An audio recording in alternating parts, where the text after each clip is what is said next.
Well, so thank you for joining us for the discussions, and of course, sports was good, and that win by Portugal was also a good one as well. And Rafa Nadal always showing that he's the king of clay. But moving on, we have to do the discussions, and topical currently is the subject of the One Village, One Dam. And the NDC, they issued a statement, Sami signed a statement. Well, the party seems to be raising issues about the fulfillment of the promise itself.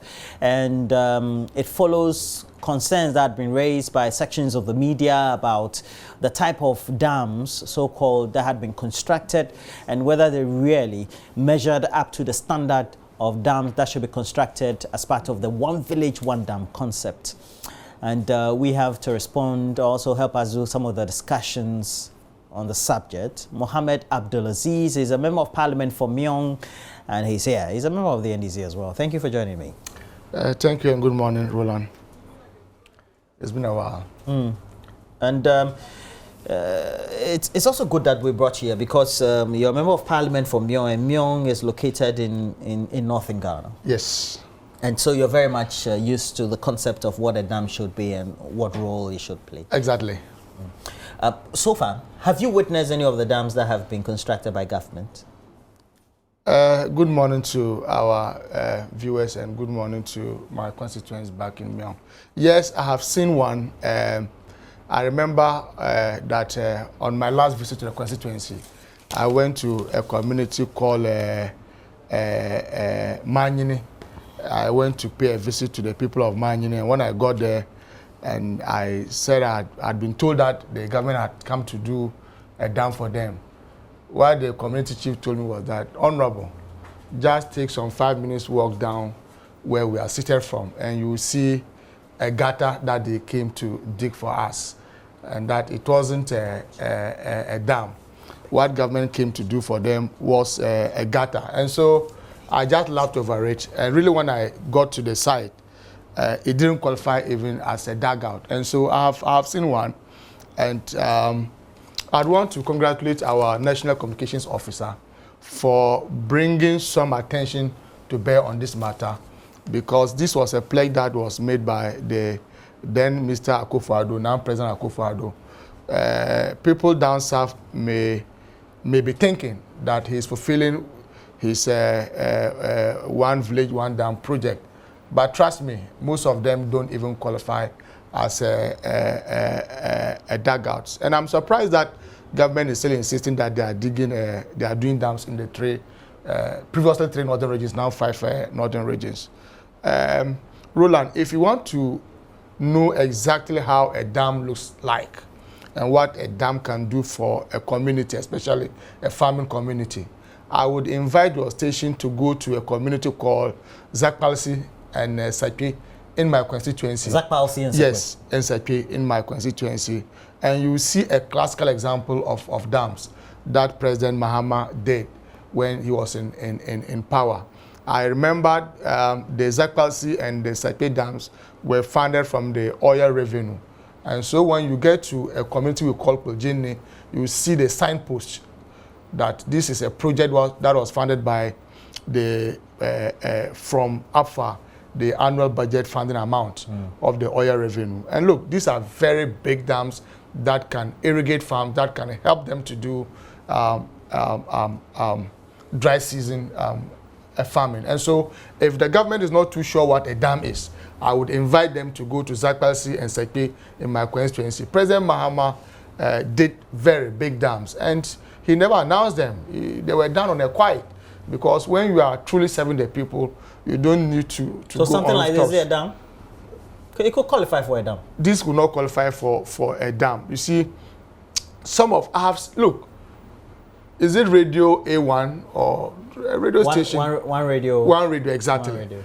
In fact, I've listened to your reports where a chief of a community says that he's so angry that he doesn't even want to look at the direction of the so-called dam. I have listened to your own station, JoyNews. I've listened to your documentary. I've seen your documentary where the chief said that he's so angry at what they came to do, to the extent that he does not even want to use that path, and that even when he's compelled to use that path, he doesn't want to look in that direction. I mean, this is not the story of the NDC. These are testimonies from the so-called beneficiaries of the dams. And so we must be humble enough to admit that yes, we got everything wrong and that we are wasting public funds. Look, and let me also indicate to you that, Roland, in some communities, what they do is that they go and dredge an existing dam.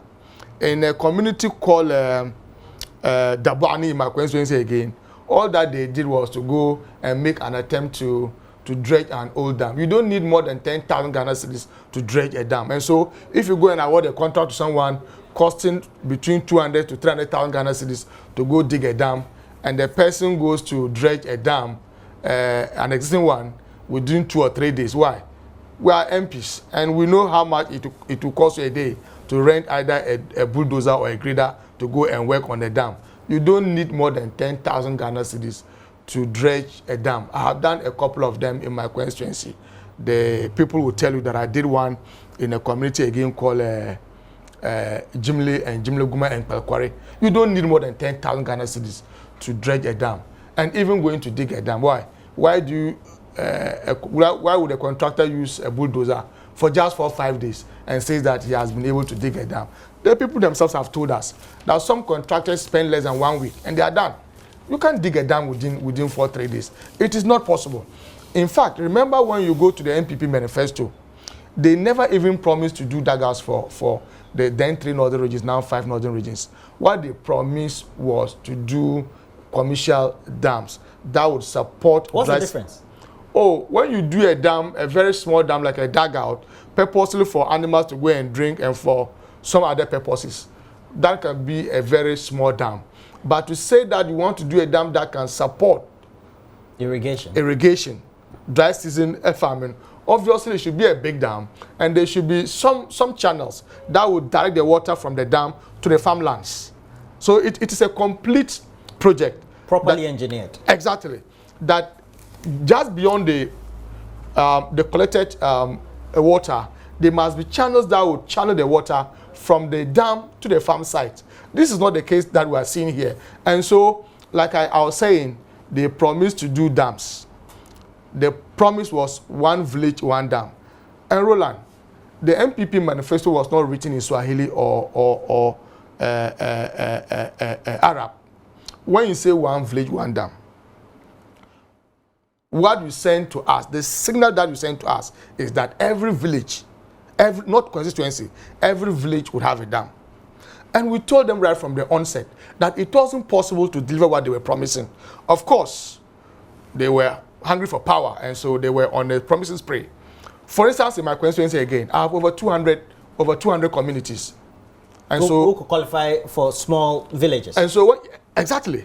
But they're communities, of course. Yes. And so when a constituency like my own constituency has over 200 villages, and you say 1 village, 1 dam, what it simply means that every village would have a dam. That is not possible. Today, in the 2018 budget, in fact, in 2017, what government told us was that they were not able to do the dams because it was raining. It never rained from January to December. But not even an attempt was made to do a single dugout. In 2018, when I refer you to the 2018 budget, they promised to do about 570 dams. 570 dams. As we speak today, government itself has admitted that about 90 of them have started. About 90 dams, so-called dams, have been started. 90 is not same as 570. This was a pledge made in the 2018 budget. We are almost midway in 2019. We have only started 90 of the so-called dams. Some of them they've been referred to as pits and ponds. I mean, not by the NDC, but by the same people who are supposed to be the beneficiaries. And so if you promise to do dams, and after having won power, you now come and tell us that you are doing dams and dugouts. And even what we have today are not even that. So it's a complete mess. They are wasting public resources, and it qualifies for willfully causing financial loss to the state. And that's what you stated in the statement. Exactly. And so... And you've had You've had the on-point reply from the Minister of Information, Kojo Oppong. I was just looking at Kojo Oppong's statement. And he says that each dam covers a land area of 2 hectares at least. It is not true. The earth embankment wall has a maximum height of 5 meters. Oh, you see, Roland.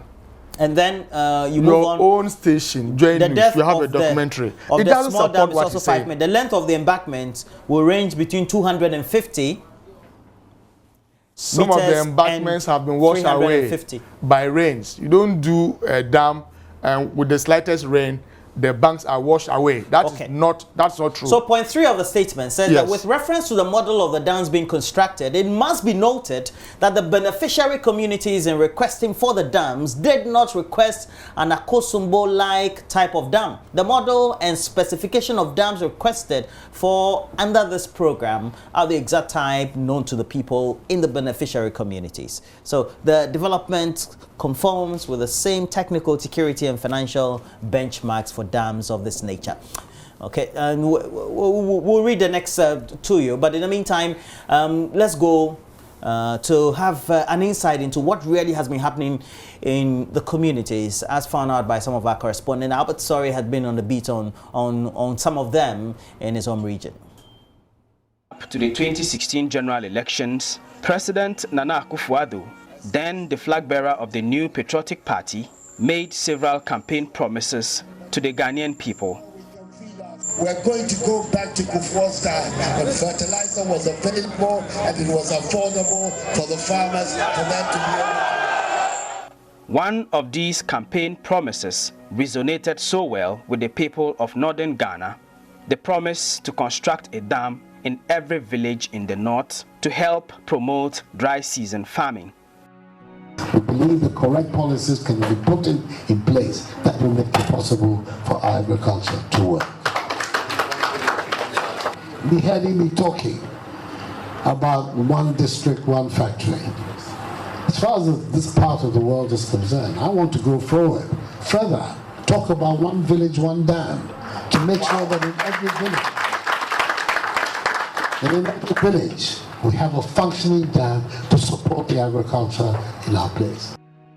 This promise was first made before the Bolgatanga Traditional Council here in the Upper East region. Nana Akufo-Addo was on a campaign tour with his running mate, now Vice President Dr. Mahmoud Bawumia. While there were debates on the feasibility of this campaign promise, the people of northern Ghana could only be hopeful, because if this campaign promise were to be fulfilled, water from the promised dams would augment the few rains and long periods of drought that characterize the weather pattern in this part of the country.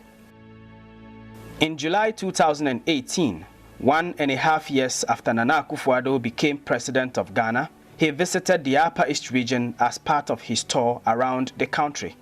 One of his destinations was the Bongo district. On this day, while addressing the chiefs and people of Bongo, the president reaffirmed his commitment to deliver on his One Village, One Dam campaign promise.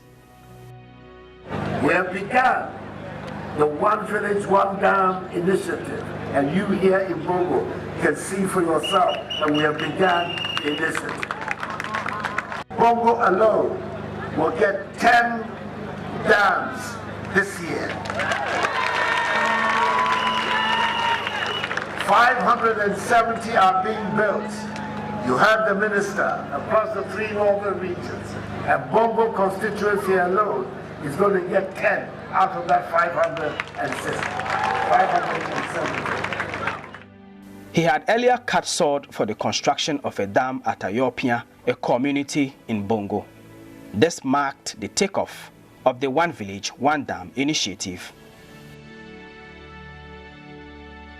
It is now almost a year after the president's visit to Bongo, so we return to the Ayopia community, where we begin our series of stories from communities that are getting their share of the One Village, One Dam initiative. It is okay for us, even though we're looking for a bigger dam whereby it can serve as dry season farming. Unfortunately, we didn't have that, but what we have, I think we'll still be content with it.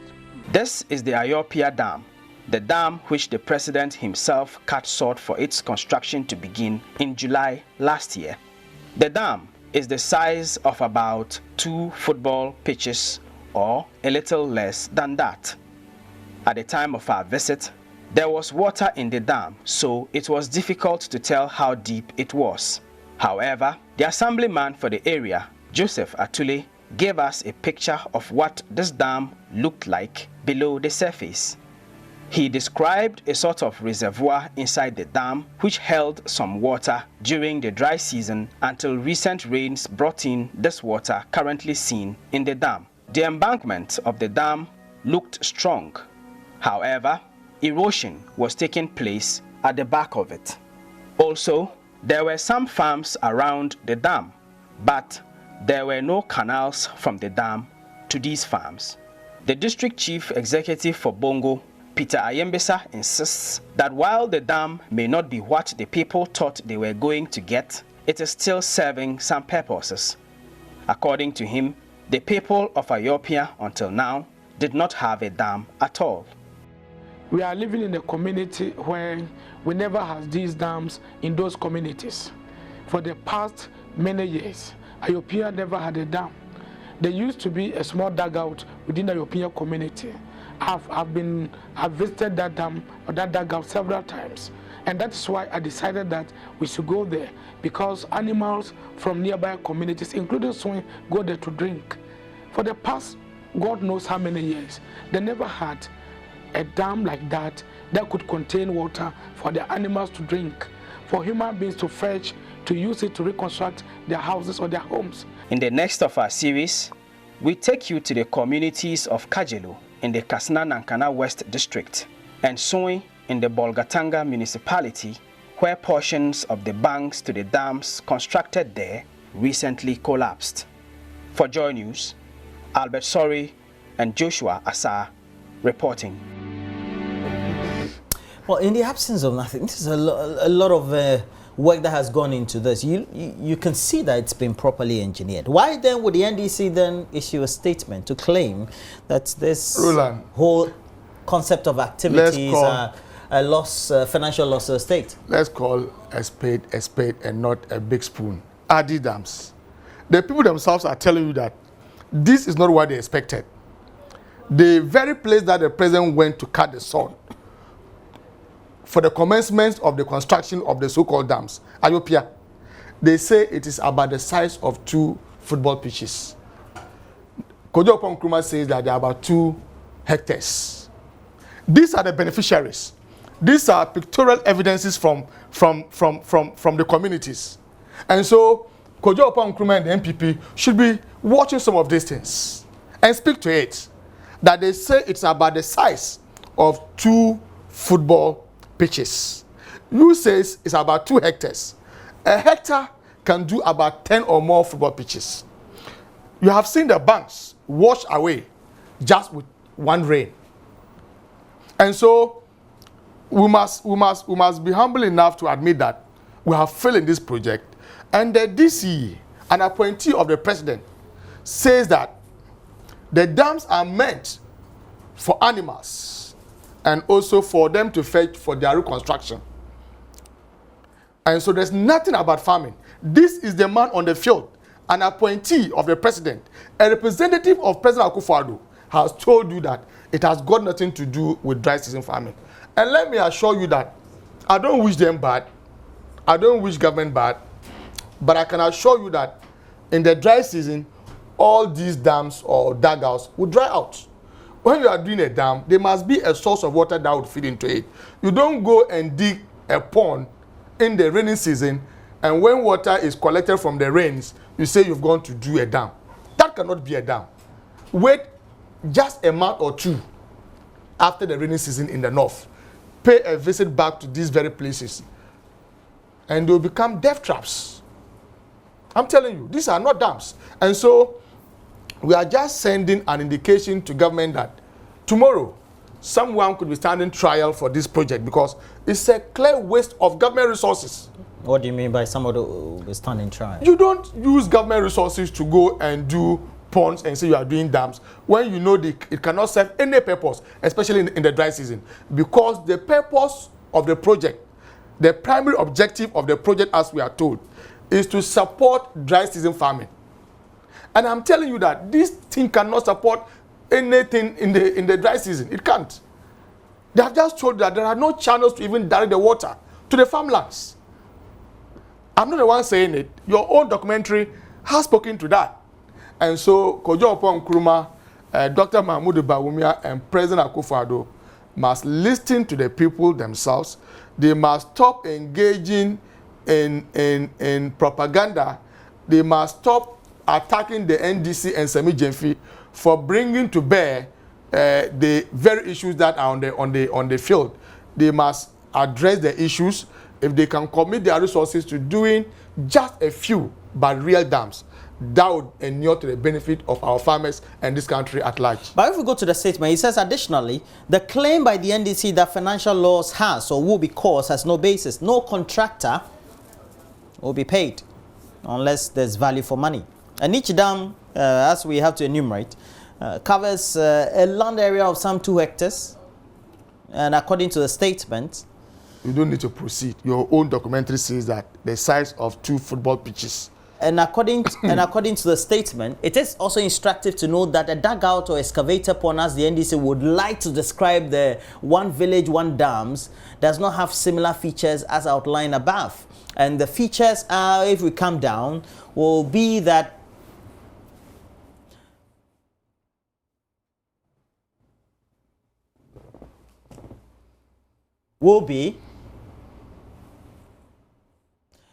the length of embankment will range between 250 meters and 350 meters. The width of the embankment wall is 4 meters. At the central part of each dam is a dugout, which is the depression or the inner chamber of the dam. And this depression has the size of 80 by 50 meters with the depth of a maximum of some 2.5 meters, tapering to 0 at the shallow end. That was good technical language. Are you sure the NDC did a proper assessment of what was in the field for you to come out with that statement and those conclusions that you made? This statement is coming from the Information Minister of President Akufo-Addo. You should not expect anything less from this. No. All that he's interested in doing is to paint the government good and to portray the government as delivering on their campaign promises. But just don't rely on what I'm telling you this morning or what Sami Jemfi has told you through his press conference. Listen to the people themselves. We don't need to debate this matter. That what they are doing are not dams. They don't even qualify as dugouts. Some of them have become death traps. People are falling into those pits and died. There are records to that. That people are falling into them, not drowned, though, and died. And so, Kojo Oppong Nkrumah and Dr. Mahmoud Bawumia, and when Kojo Oppong Nkrumah even says that 300 of them have commenced, you know that's not true. Even the Vice President himself has told us that 90 of them have commenced. Your information minister says 300 have commenced. Who are we to believe or trust? Is it the Vice President or the Information Minister? Even though they both seem to have the same character. I mean, it's unbelievable. We stand by our position that what government is doing is a mere waste of public resources. They want to be seen fulfilling their campaign pledges, but this is not the way to go about it. I would be happy if you come and do just 2 or 3 good dams in my constituency that can support dry season farming. I would prefer that you coming to do some ponds all over my constituency. And I've just given you an example. If you have your reporter in Northern Region, I can fund it. Let him go to my constituency and you will see real dams that were done by the government of President Mahama. And these are real dams. These are real dams. You just don't deploy a contractor. And when you say that causing financial loss to the state, none of the contractors has been paid. The question is, will they be paid or not? You have engaged someone through a contract. There's a contractual obligation on you to pay. And so, whether you've advanced some money or not, The fact remains that you have awarded a contract and that you are going to pay for the contract. In any case, why? Mobilization. Haven't they paid the mobilization to go to sites? I'm sure they have. But for every government contract, sometimes you are required to pay some mobilization to go to site and start work. And so Kojo Nkrumah should stop saying that government has not paid any money, so it cannot be causing financial loss to the state. It can. And to have 300 dams being constructed, Vice President says 90. Yes, but so who are we to believe? This is the latest. We are believing the latest statement. Oh, so we should abandon the one that the Vice President told us when he visited the northern regions about last week. We should abandon that one. This is the latest statement. Oh, Roland, we should abandon the one that the Vice President reads that currently there are 300 dams under construction. 4 out of the 300 dams, representing 1.3%, are the only ones to have recorded challenges. And these include ongoing works at the dam at Kajelo in the Kasina-Nankana West District, which was damaged by an unexpected rainfall, but it's since been repaired according to the statement. It says the NDC, which continuously fails to provide alternative solutions to the irrigation challenges up north, suggests that the evidence of a failed program and so has caused financial loss to the state. What would be your alternative as a party? For now, we don't have a party manifesto. So even if I was speaking to our manifesto for 2016, we had a comprehensive project proposal in respect of agriculture, especially farming. President Mahama and the NDC had promised what we call the maybe if I get the name, I would update you on that. But it was a comprehensive farming project that was going to allow farmers to even access credit at the local level, at the assembly level. It was going to allow farmers to access tractors. Today, in 2016, it only costed you not more than 40 Ghana cedis to plow an acre of a farmland. Today, as we speak, you need not less than 80 Ghana cedis. Well, things have gone up. Exactly, and so transportation costs, and so with the influences of spare parts costs. I agree. And so he's challenging us on our project proposal in respect of irrigation. And I'm saying that we had a complete proposal that was even going to allow farmers to access tractors at the assembly level to go and farm, be given fertilizers. Almost every input was to be given, and after you harvest, you come and pay back the cost of the item that you've come to benefit, and then take away your profit. That was a complete answer to our farming challenges in this country. It's not just about doing some fertilizer subsidy and wanting us to believe that this is the first time we are seeing a fertilizer subsidy. You go and do ponds and say you are doing dams. No, these are propaganda activities that they are engaging. No, but these are real. They are on ground. No matter what it is, what is on ground is what myself and you have just seen from the very side that they are doing those so-called ponds. And if you do analysis of what has transpired and what the data is and what we've picked from the field, it looks like government's own initiative on planting for food and jobs and the other relevant agricultural policies seem to have dwarfed whatever criticism that the NDC will throw at government. No, when it comes related to agriculture, vis-a-vis the one village, one dam. It's possibly because we don't research. It's possibly because we don't ask questions. When you do a program like Planting for Food and Jobs, and you say it's a major boost to agriculture, I'm saying that fertilizer subsidy has been with us in this country since the inception of the Fourth Republic. And you are aware that this is not the first time that we have a fertilizer subsidy. You see, when you do a project like Planting for Food and Jobs, you should be expecting 3 things. You should be expecting crop yield to increase. Go and find out either crop yield has increased with the commencement of the Planting for Food and Jobs. That we haven't asked that question, and that we haven't researched into. You should also be interested in food prices. Either cost of food is increasing or not. We are talking of inflation in respect of food items. Those questions we haven't asked. We must also be asking how many people are now engaged in farming as a result of the Planting for Food and Jobs. Those questions we don't ask.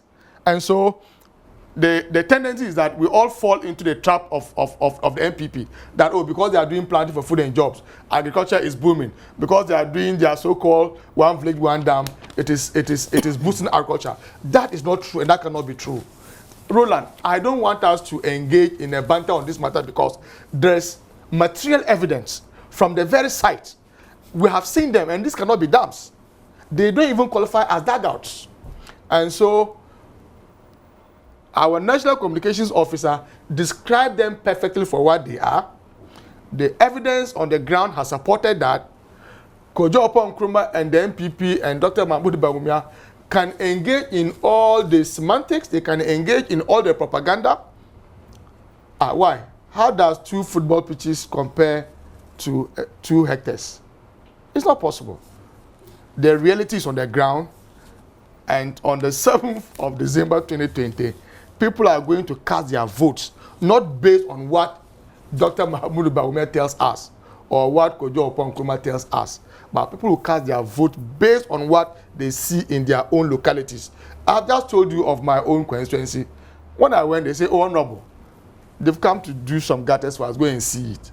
And when I went there, it was really a gutter and not even a dugout. In my own constituency.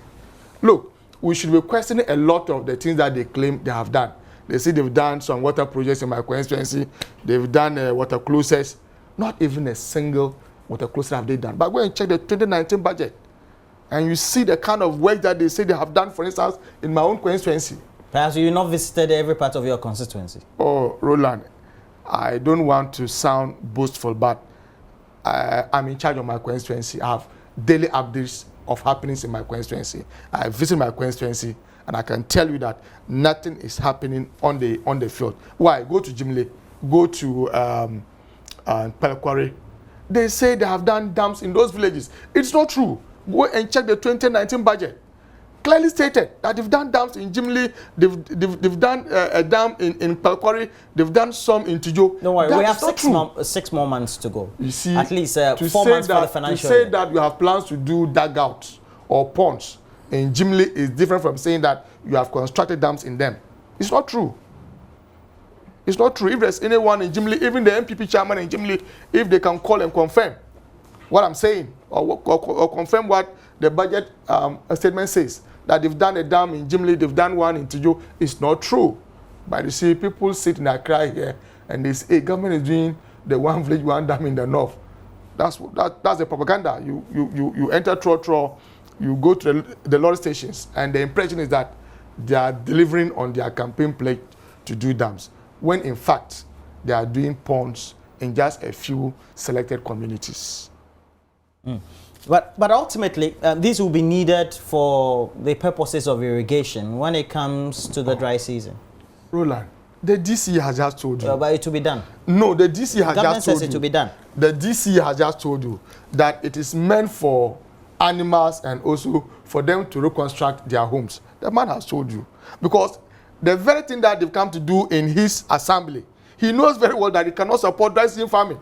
So if the man on the ground, who is not an NDC person, a true and blue MPP person, says that what we have done, it is meant to support the reconstruction of their homes, not even construction, reconstruction of their homes, and also for animals to go and drink. Why do you want me to believe in Accra that those so-called dams will support dry season farming? Look, wait when the rain stops. Visit all those sites, and you are going to see dry clay at those sites. That one I can assure you. Why? You say you want to support dry season farming, and there are no even channels. Even if you go and do a pond or a dugout, create a channel that would get the water run from the so-called dam or dugout or pond to the farmland. That you are not doing. The so-called dam is here, the farmlands are there, and say you want to support it. It doesn't make sense to you. Anyway, you can only expect that from a non-performing party like the MPP, to think that we are so gullible and that we'll take everything that they tell us. The Ghanaian public is wide awake today. Would it mean, as a member of parliament, also just away from the press conference or the press statement by the party, you could also be asking some critical questions in parliament as well? Several members have asked questions on that matter. I remember my colleague for Bole, Honorable Yusuf Suleimana, asked the same question. He asked the question, what was the nature of the dams? It was at that point that the minister talked about they are going to do dams and dugouts. And he asked, I remember I was in the chamber. Honorable Bolly asked if they were going to be able to support dry season farming with it. And the minister was categorical and said they were going to do channels to direct water from their so-called dams to the farmlands. Is that what we are seeing today? And that is even my problem. You ask questions of ministers and they just walk in and give you political answers and walk out. And nobody will do a follow-up on that. That's one problem that I have with that, with that. Because Parliament is supposed to play an oversight over the executive. They are supposed to give us answers that are candid. Because when you walk to Parliament to speak to us, it is assumed you are doing so under oath. And so the minimum you can do would be to be truthful to us. And so when you come and say, after constructing the dams, we are going to create some channels that will direct the water from the so-called dams to the farmlands. And this is what you are doing. And that minister still remains a minister, enjoying all the pegs that goes with his office. I mean, this cannot happen in a serious democracy. It cannot. It cannot.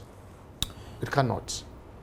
Well, moving on, we've had some responses also on many other related subjects. Okay. And there was a whole briefing done by the Minister for Information on an article that had been written by a former Minister of Communication. And Edward Omane Boama had said that the debt stock of the country had increased to 200 billion Ghana cedis, and it meant that there was nothing to show for it. It was followed by a press conference by the minority side in Parliament as well. Yeah. But that has since been debunked conclusively to just buttress the point that government has been making, that we've had credible use of whatever has been borrowed so far. Roland, sometimes we will need to go beyond the messenger and look at the message itself. What are the issues here? Is it true that our debt stock has moved from 120 billion Ghana cedis to 198 billion Ghana cedis or not? This is from the Bank of Ghana website. Go and check, and the data is there. It is not something that we have manufactured at the ND's headquarters. No, that the debt stock of this country, as we speak today, as at the end of March 2019, was 198 billion Ghana cedis, almost 200 billion Ghana cedis. You cannot contest the fact that as at the time this regime took over, our debt stock was 120 billion Ghana cedis. It is also true that as at the time that President Mahama took over in 2009, our debt stock was about 9.5 billion.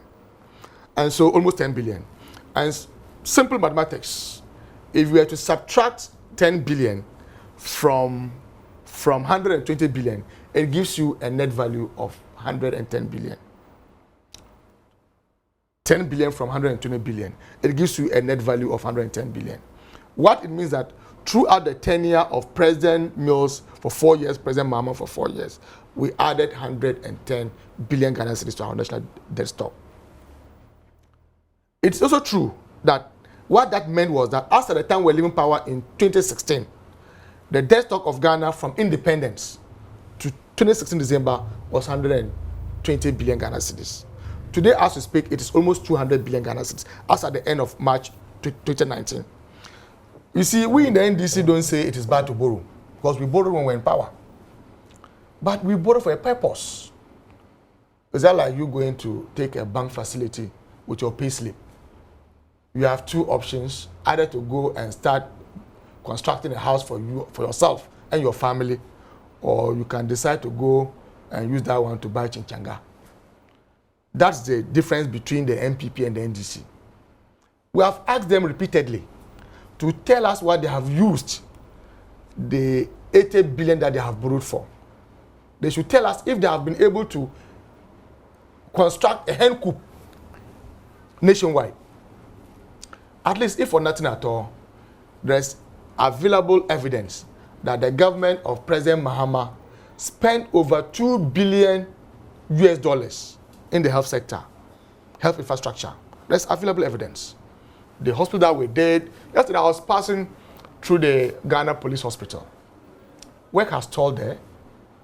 even projects that we completed, they are not humble enough to go and commission them.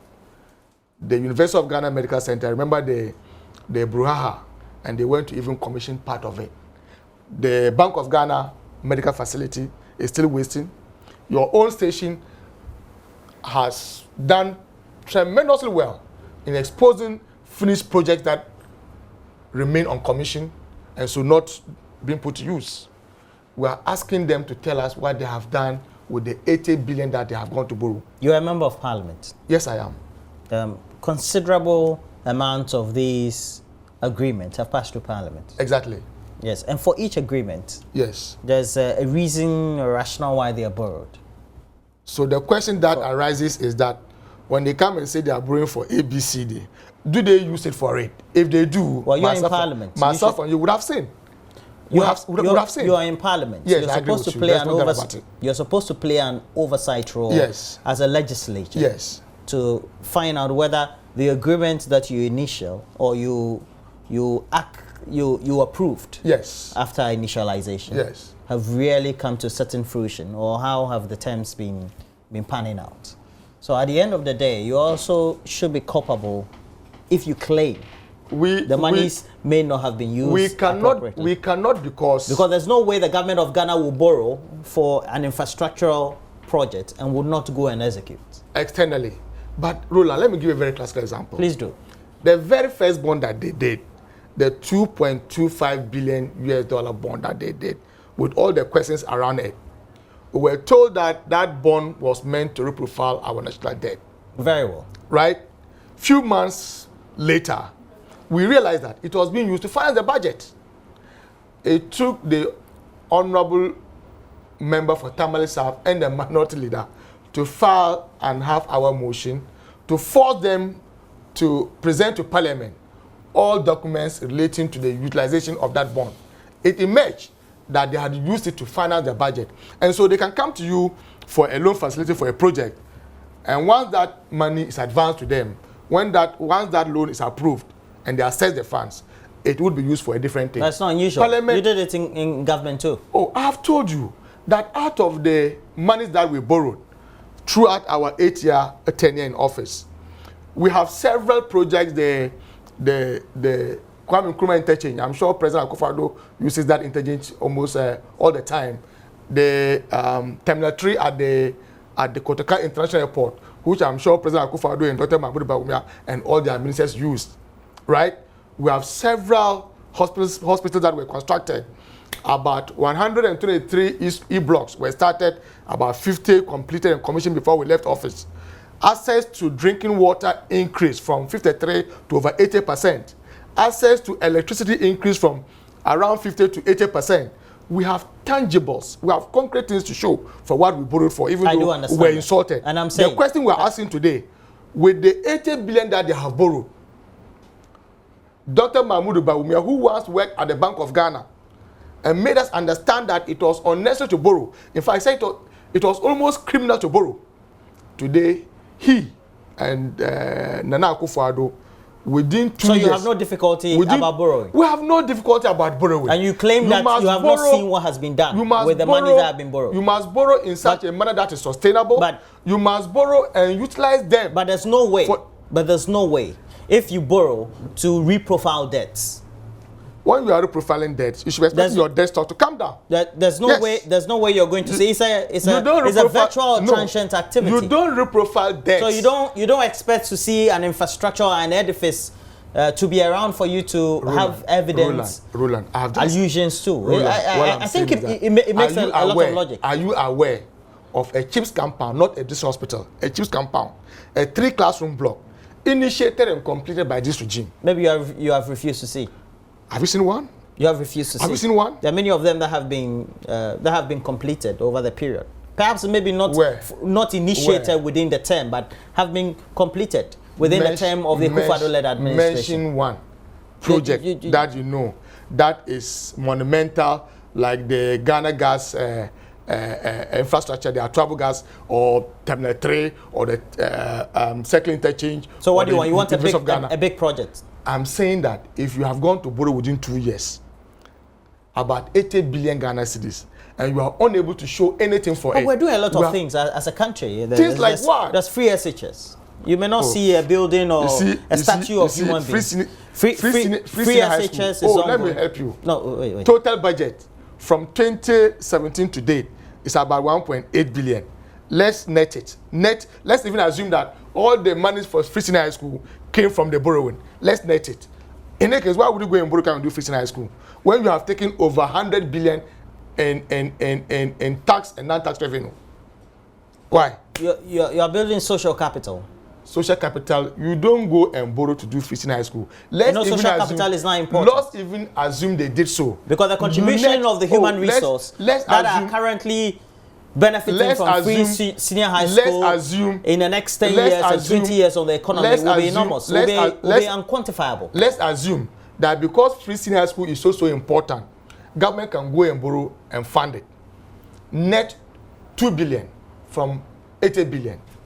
And you have 78 billion. Let's account for it. If you know of any project, even in your own community,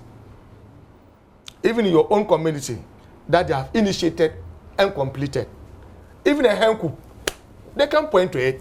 Meanwhile, we're told that it is almost criminal to go and borrow. Dr. Mahmoud Ibawem said that he had worked at the Bank of Ghana. I'm sure when you look through his CV, you will still see Bank of Ghana. He has worked there. He's going to borrow as much as 80 billion and cannot show anything for it. The very person they call incompetent, they criminalize him for borrowing about 110 billion over a period of 8 years. If this trend was to continue, if this government was to borrow 80 billion every 2 years, what it means that for between 2017 to 2020, they would have borrowed 160 billion. Can we continue? Some of the borrowing also, at least we've had about 14 billion borrowed because of the banks. Oh, that's not even part of the 198 billion. Sino-Hydro is not even part of it. If we were to add Sino-Hydro, because they say it's a barter trade, it's not a loan facility. It is not, so don't add it. But myself, you know, it's a loan facility. When you go and take money from someone to construct roads and other infrastructure. We're going to have the end product of whatever it is we're going to get from the bauxite. Is that not our property? Couldn't we have sold that bauxite and pay them? Is that facility attracting interest or not? It has all the features of a loan. That's exactly what we're coming to. The IMF says that we cannot make that inclusion. It's because we have not drawn on it. Once we assess the funds, it becomes a loan. For now, we have drawn about 500 million out of the 2 billion. But I'm saying that Sino-Hydro is not part of the 100 and it's not part of the 80 billion that they have borrowed. The bonds that they have issued in respect of the financial sector cleansing is not part of the 80 billion. And so if we were to add all these constituents, I'm sure they'll be hitting around 100 billion. Mohammed Abdulaziz, Member of Parliament for Myong, thank you for joining me this morning. Thank you to Roland. I've enjoyed your conversation. Thank you, Roland. We have other related conversation and talking about many others. And I know that, of course, he also will be interested about the National Science and Maths quiz. Yes. You've been following over the years. Yes, I have. I have. Very interesting development. Except that, you see, we don't see the corporate world support such initiatives. You know, I'm not trying to downplay other programs. You know, some beauty parade of a sort would attract all the funding from corporate world. I think that the corporate world should be funding some of these projects that has a future for us. It would add to research. It would add to knowledge. I think corporate world should support it. Yeah, that's a good one.